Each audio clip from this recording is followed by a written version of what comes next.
Social media is very hard to define.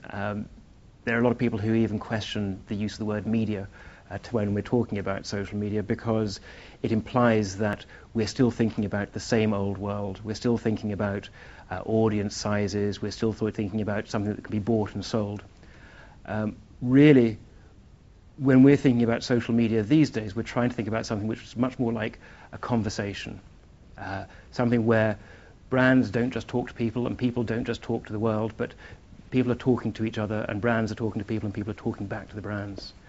So the best way, I think, of looking at this in a very theoretical way is that until now, conversations have been going on all over the world, been going on in pubs, in clubs, down the street. And these conversations have had a huge impact on what people buy and what people do and what people think. What's changed is that now these conversations are more public than they were. So the conversation that's down in the pub is now there for everyone to see on Twitter or on Facebook or on a blog somewhere.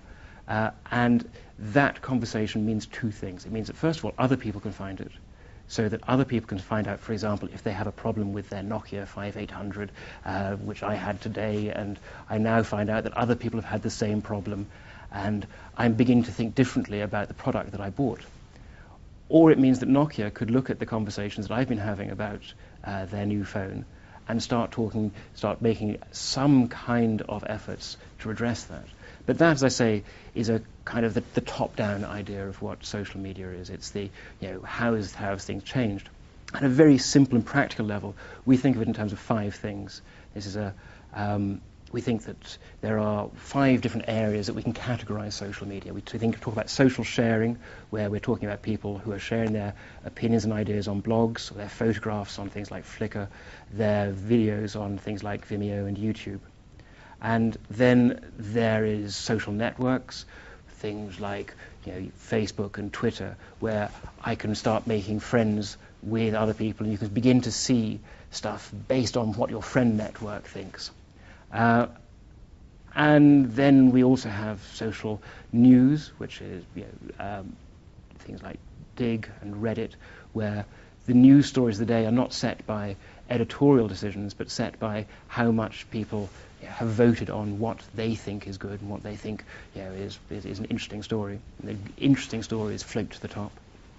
Social bookmarking, which is a smaller area but still quite powerful, things like Delicious, where I can begin to share the fruits of my research and the links with a group of other people who share similar interests.